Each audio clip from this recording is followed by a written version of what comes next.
Hello guys, welcome to Daddy Share Space and welcome to my channel. So in this video I'm just showing some footage of me cutting up that fence that I built in the front yard. Just a little backdrop. I built the fence because I decided to till the whole front yard on one side because all of the weeds had taken over, and I got tired of having to cut the yard like every couple of days. Unfortunately, it didn't work out. Even though I did till up the whole yard, I planted from seed. The weeds have still come back and taken over, and in certain areas the grass is not growing at all. Maybe it's infected with grub worms or something like that. But anyways, I did get to experiment with building a fence. It wasn't a great fence, but it was a fence that I built. So there's that. So in this particular video, I decided, after taking the fence down and dragging all the components into the garage, I decided I was going to try to use my track saw to cut up some of these boards. And this is kind of giving you a visual display of the power of the DeWalt FlexVolt track saw. I don't think I would do this with my Festool TS55 saw. Maybe I would do it with the 75 or the KS60, but being that I look at my DeWalt as more of a construction grade saw as opposed to a fine finish saw, I decided to try it in this particular application. And as you can see, I'm having some difficulties with the boards binding, and even though the DeWalt FlexVolt track saw, I would say as a track saw, is pretty powerful, it was having some difficulty. So I pulled out this worm drive FlexVolt I think it's a 7 1/4 inch saw to try to finish this job. Something about this FlexVolt worm drive saw that I noticed, and I found this out a long time ago when I bought it. I remember when I was comparing it with the Milwaukee version of the same saw and just trying to decide which one I wanted to get. And a lot of the videos made it seem like the DeWalt was like a world beater. And I got it home and I was able to stall the saw out. And even in this particular job right here that I'm doing, I was able to stall it out in this process as well. So, it is what it is. I'm trying to give every opportunity for this FlexVolt saw to make the cut by putting in some boards to level it out so that the boards don't bind, but it's not really working out. So I just go ahead and go back to the regular circular saw, which is supposed to be a lot more powerful. Now, who knows, there probably are a lot of things that I could have done to make this work a little bit smoother. I know that because the boards were not perfectly flat at all the time while I was cutting, that causes some binding, so that could work against the saw. However, it did go a little bit smoother with the FlexVolt saw. Now, this process right here, me having to cut the fence down, which I still have some of the 2x4 stubs in the ground, I have to go and deal with that. I'm either going to cut them all the way flush with the ground and then put dirt over them and plant seed over them, or I may dig them up because I did put concrete down to hold the poles up. I may try to use my Festool rotary hammer, the KHC, to kind of chip them up. I'm not sure 100%. I may not do that. But after spending all last summer trying to get that yard together and seeing the end results that I came up with, I'm not really excited about doing any kind of lawn work. So I'm glad that fall is here and that I don't have too many more weekends where I have to cut the yard, at least until next summer. Things that I learned from doing the yard, obviously, you could do the same thing and not get the same result. When I lived down in Oakland, in the front yard, I dug up the whole yard, and I did that manually with a manual tool, and I put down grass seed, and it did very well. The grass grew back and it was nice. On the flip side, when I came out here to Sacramento and I tried to do the same thing, and even though like the neighbors' lawns, they look great. I mean, one of the neighbors out there, they had a tree pulled up and they had their whole front lawn dug up, but I think they put down sod and it seems to be doing pretty well.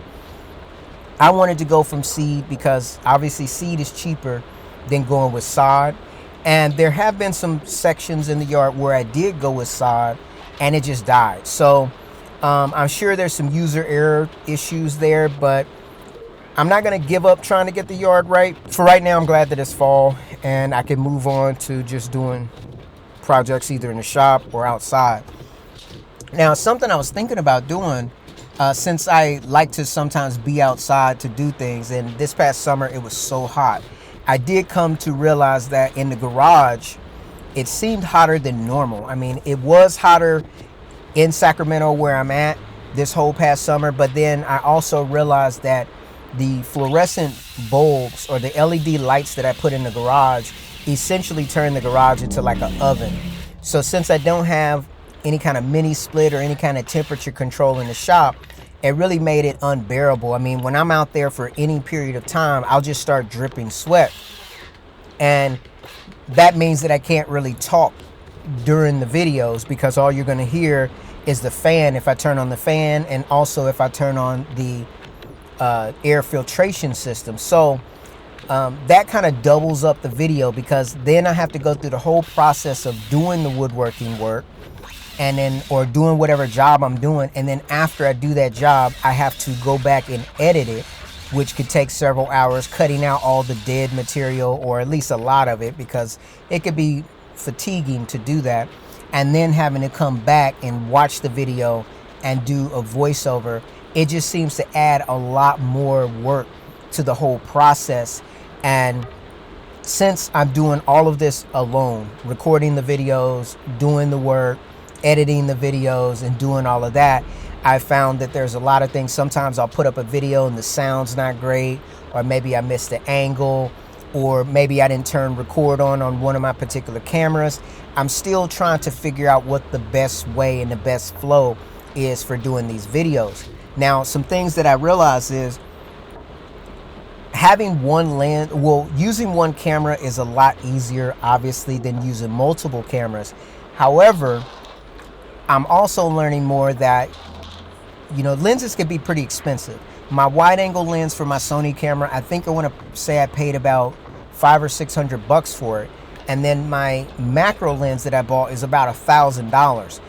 Those are great lenses. However, the wide angle lens, you can only get so close to your subject or to whatever you're recording before it doesn't focus. Now, you can get closer than you would with, say, like a telephoto lens and have more in the shot. So like if I'm taking a close-up picture of a saw, the wide angle lens works better there, but it doesn't work as well if I want to, say, show you a knob on a tool. It doesn't focus in on that knob. You'll be getting a whole lot of excess information, because if I zoom in closer or put the camera closer, then things are not in focus. So the wide angle lens is better for more of a broader shot, obviously. That's why it's a wide angle. And then on the flip side of that coin, if you're using a telephoto, like I have an 18 to 135. Now it's just a kit lens, and that'll give me the ability to shoot from a further distance, so I could do more work in front of the camera without feeling crowded. Because if I'm using the wide angle lens, sometimes if the camera's too far away from where I'm working, then your eyes will be drawn to everywhere else but what I'm doing in the shop, because there's too much in the shot itself, like too much of the environment, and so you can kind of get distracted by that. So that means that the tripod and the camera has to be closer to me in order for you to be able to see what it is that I want you to see. Though, as I stated before, sometimes what I want you to see is a little bit too close for you to actually be able to see it in detail. Now, the telephoto lens gives me that range. However, if I do need a certain type of shot, there's a time when I don't have space in the shop to have the telephoto lens so far back to where it gets everything I want in the shop. So I'm finding that there's, you know, this sweet spot, because let's say if I wanted a similar type of shot with my telephoto, the camera has to be significantly further away than it does with the wide angle. So it's kind of like potato. The other thing is, even though you could zoom in with the telephoto lens, it does not have the clarity of the macro lens that I have. The macro lens is the lens that I use. Like, I use it back on one of my TS60 track saw unboxings, where you could really see the buttons on the machine and you could see exactly what I'm doing. And so when I'm recording these videos, I'm trying to figure out, okay, what needs to be shown? Do I need to show the controls in close detail? Or can I get away with just kind of using like a wide angle and a person can kind of figure out what I'm doing just from looking at it? And so I have to kind of, you know, through trial and error, make videos and try to, you know, make sure I'm trying to cover as much as I can. And it's not super easy because I'm doing it all by myself.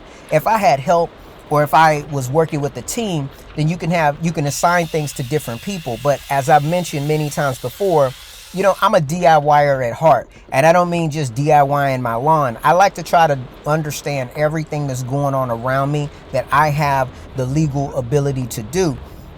So I want to know what the controls are on my camera. I want to know how to set up my shots.